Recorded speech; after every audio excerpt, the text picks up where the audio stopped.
Hey everyone, it's Jules. Welcome to my channel. Today I'm going to be going over 18 things you should not do while visiting Iceland. And because it's a decently long list, I'm just gonna jump right into it so this video isn't too long. All right, number 1. Never buy bottled water and bottled plastic water while you're in Iceland.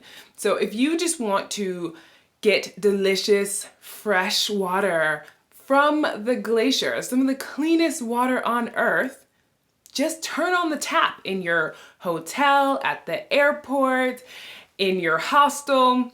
If you're visiting somebody at a campsite, whatever, the water is fresh and coming straight from the glaciers right into the taps here. So if someone ever tells you you have to buy a bottled water somewhere, run away. Also, it's not very good for the environment to be using so much plastic, so any reduction there is great.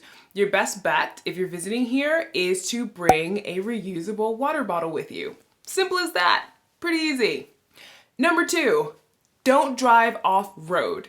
So many people think that if there's just open land, like there is here in Iceland because there's not very many trees, that it just means they can just drive wherever they want. Not the case. Don't do it. And especially if there's moss. But just in general, stay on the path, stay on the road. There's also a huge fine if you do drive off-road. Just because you don't see the police though, doesn't mean that you might not get in trouble. People who are regular individuals just like you, either visitors or people who live in the country, are encouraged to let authorities know if you see someone driving off-road, whether it's through pictures, calling, whatever. So don't be that jerk who drives off-road, kills a bunch of moss that's been growing for hundreds of years, and also ends up getting a fine that could be thousands of dollars. Just don't do it. Number 3. Don't ignore warning signs at geysers, waterfalls, black sand beaches, and glaciers, or anywhere where there's a warning sign, in essence. It's there for your safety, and there have been pictures going around of people basically almost at like the edge of a very strong waterfall, or being swept out into the sea by strong waves on the black sand beach, or falling into a crevasse on a glacier because they wanted to get that selfie and it backfired. Don't be that person. It's totally not worth it. Sometimes you can lose your life. But the other end of it is that the people who will need to rescue you if you get into a situation where you can be rescued are volunteers. So you're potentially putting other people's lives in danger just because you didn't read the warning sign and went beyond the point of which you were advised to do. Number 4, don't walk on a glacier without crampons or an experienced guide. People underestimate how dangerous it can be on a glacier, and there's a possibility of you falling through some thin ice or in a crevasse and getting seriously hurt or killed. Also, not wearing crampons on a glacier is pretty dumb, considering the fact that your shoes don't have any type of grip that's necessary for such an icy surface, and you're potentially setting yourself up to get pretty seriously injured. Number 5, you would think this goes without saying, but don't drive in an area where there's a severe weather alert. One of the things in Iceland that can happen in any season is that a ridiculously strong windstorm can occur. And during a windstorm like this, it's really dangerous to drive. So make sure that you're following the weather station, which I'll have a link to in the description box, just so that you're aware of any potential weather alerts in an area that you plan to drive in, whether it's the south coast, the north, wherever. Just make sure you're checking the weather beforehand. And if there is a severe weather alert, don't drive there, avoid it. While it might suck that your plans got canceled to go to that area for that day, at least you're not putting yourself in a very dangerous situation. Number 6 is for all those people who love to party, but don't realize that partying, at least in downtown Reykjavík, doesn't start until after midnight. So if you're there at like 10 p.m., 11 p.m., more than likely there are not very many people out, and it can seem like it's really a disappointing experience. Let's make sure you go out much later. A lot of Icelanders are either pre-gaming or just at other locations. So save yourself the embarrassment of having to be on the dance floor alone for a couple of hours and just go out downtown after midnight. Number 7, don't stop in the middle of the road to take photos.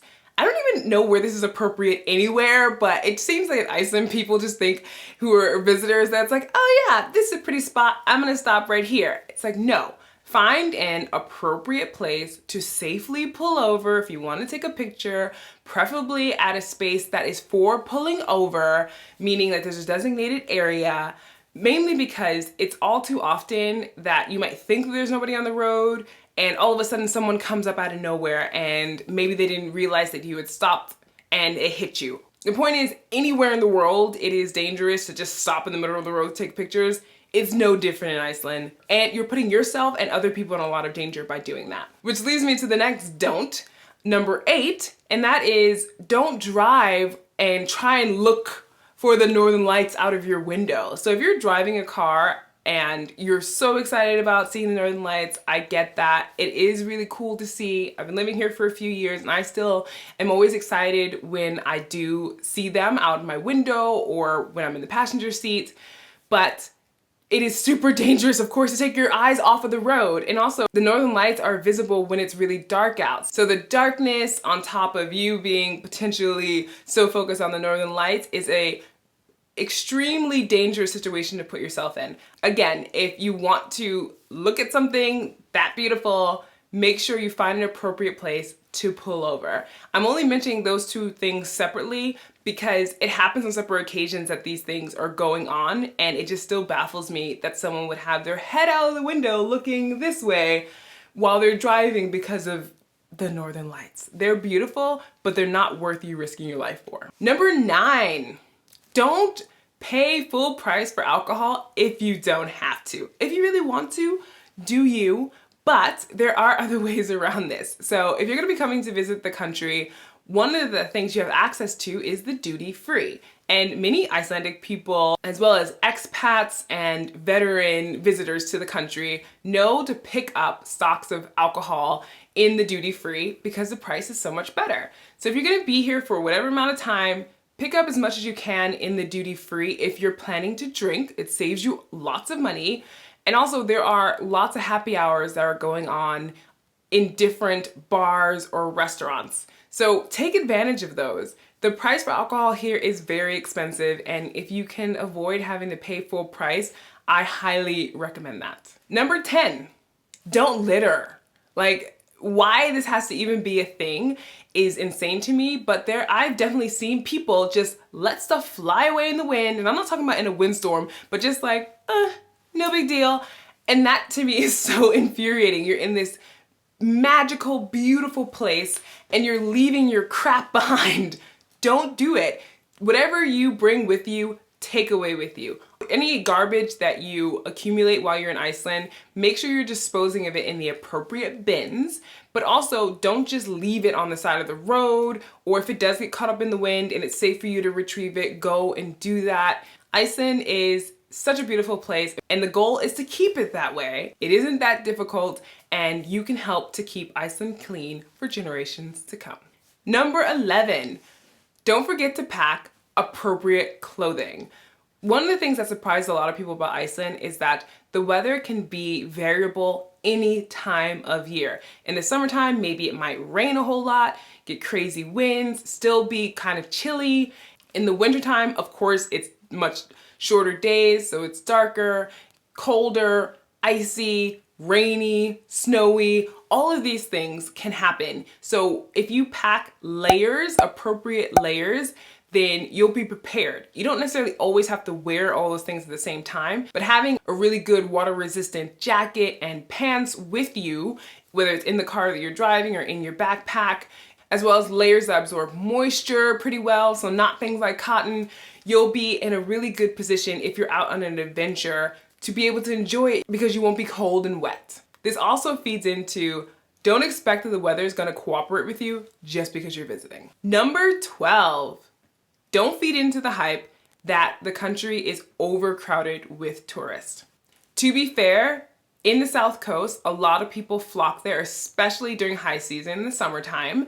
but there are other parts of the country that don't have as many or nearly as many people that there are in the south coast. So if you go to Snæfellsnes, if you go to the West Fjords, if you go up north to Akureyri, or you go to the East Fjords, the Highlands, all of these places have literally a fraction of the amount of people that visit the south coast of Iceland. And while there are beautiful places on the south coast, Iceland has so many amazing places around the country that deserve to be explored. So I encourage you to go and explore those other places and maybe come back during the end of high season or during a shoulder season in order to see places like the south coast. Number 13, don't just stay in Reykjavík. It is Iceland's only city, and there are cool things to do downtown and in the surrounding metropolitan area. But I know that once you go out of the city and explore all of the gorgeous nature that's available, Iceland will definitely capture your heart. Number 14, don't just pee or poop anywhere. And it's annoying and strange that someone even has to say this, but there have been instances of people just popping a squat on someone's farmland or wherever because they need to use the bathroom. There, of course, can be emergency situations, but for the most part, most adults can hold it. But really, it's appropriate to find a designated bathroom to go to, or if you're out in the wilderness, like if you're camping or whatever, and there aren't any huts or whatever else around, to make sure you have like a designated spot rather than just doing it anywhere, because that's disgusting. Number 15, don't cross rivers, whether it's on foot or in a car, if you really can't read the river and you have no idea if you're gonna make it over or not. More than likely you're in a rental car if you're gonna be doing that, and if you damage the rental car, meaning like flood the motor or whatever, you're gonna be paying basically for a new car for the rental company.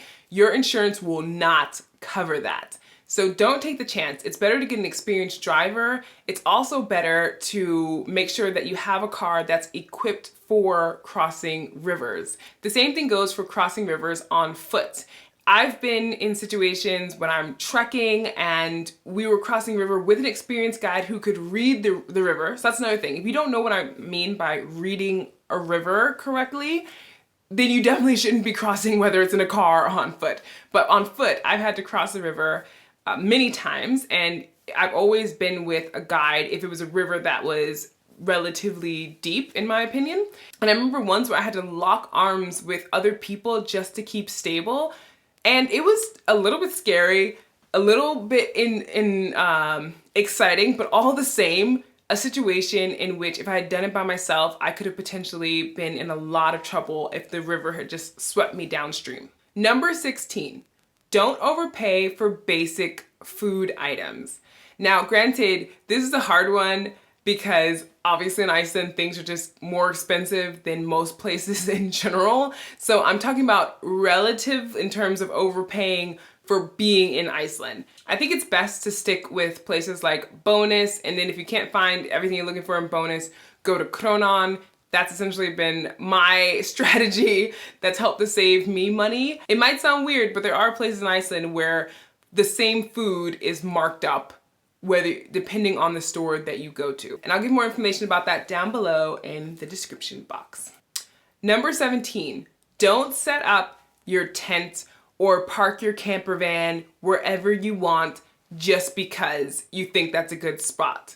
Rather, look for designated camping sites, or at least know where those camping sites are located so you can park safely and or set up your tent in a place where you're supposed to actually camp.